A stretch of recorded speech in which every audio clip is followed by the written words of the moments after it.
kabubuyog, once more, it's your host Jai today. Dahil wala tayong event, ay meron tayo ngayong dental appointment po. So una, pupunta muna tayo sa may Karuhatan, sa may Dr. Tan Cruz para sa x-ray natin na ipapas natin sa may Gombok Dental Center. Dahil nung kapa-adjust tayo, kailangan nyo na kasi makita kung ano yung ipapantay sa ipin natin. So guys, samahan nyo ako. Guys, yung damit ko, first time ko suotin tong waffle shirt. Bili na naman ito sa Divisoria. So let's go. So yun na nga mga kabubuyog, pupunta na nga tayo ngayon sa may Karuhatan para sa ating x-ray sa ngipin. Hindi ko alam kung tamang word sa x-ray na yon. So medyo mainit talaga. Stay hydrated.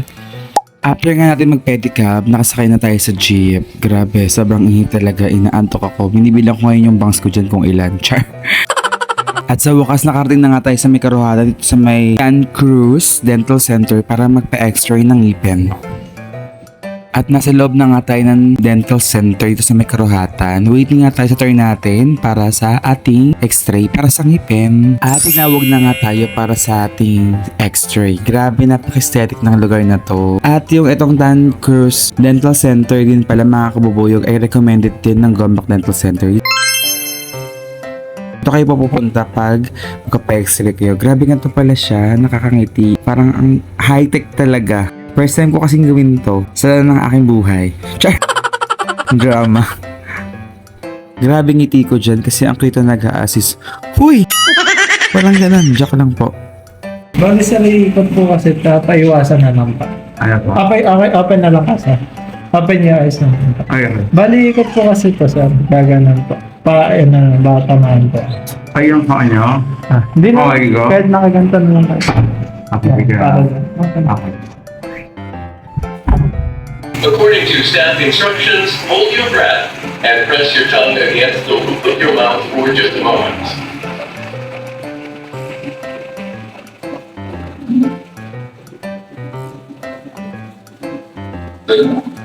Begin scanning now.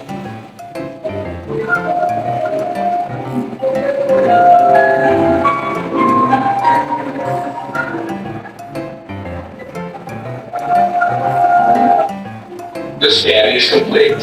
Please open your eyes and follow the staff instructions. So mga kabuyog, we're done na nga sa ating x-ray. 5 to 10 minutes nga lang ibigay na agad yung result. Thank you so much sa nag-assist sa atin dito sa may Tan Cruz Dental Center. Thank you, sir.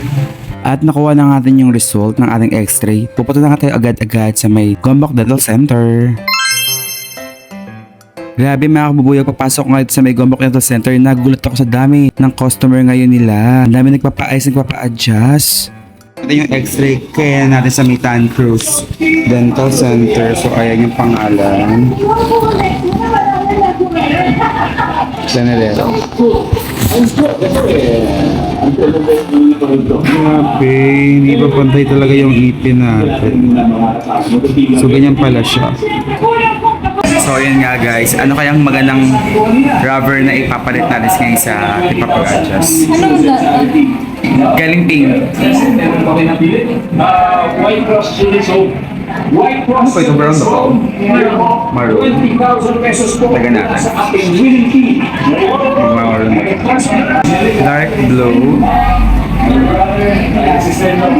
Of course, Kaya binabati ko yung mga taga-Laguna. Kaya pa premyo. Kaya makihula ang kanal. Sige, balik tayo sa black. Family Feud. So yun nga mga kabuyog, tayo na ngayong magpapa-adjust. Grabe, mahaba talaga yung pag-intay. Kaya nakangiti ako dyan kasi worth it naman talaga mag-antay dito sa may Gombok Dental Center dahil napakaganda nila gumawa, at the same time magaang talaga yung kamay ni Doc. At ngipin na nga natin ang next na i-adjust ni Doktora. Kaya naman meet Doktora Jennifer Gombok ng Gombok Dental Center. At check na nga ulit ni Doktora yung ngipin ko. May dalawa nga doon na kailangan bunutin. Katapos ngang i-check ni Doktora yung ngipin ko, nilinisan niya ng konti yung mga gilid-gilid ng mga bracket. At sinimulan na nga palitan ni Doktora yung mga rubber ng bracket ko. Pinili ko nga kulay black kasi mas nakakapati siya ng ngipin. At tapos na nga tayo magpalit ng rubber sa ating bracket. Thank you, Doc. Thank you. So yun nga guys, tapos tayo magpa-adjust. Kulay black ang napili natin. Thank you so much kay Dr. Jennifer. Dr. Jennifer Gombok ng Gombok Dental Center.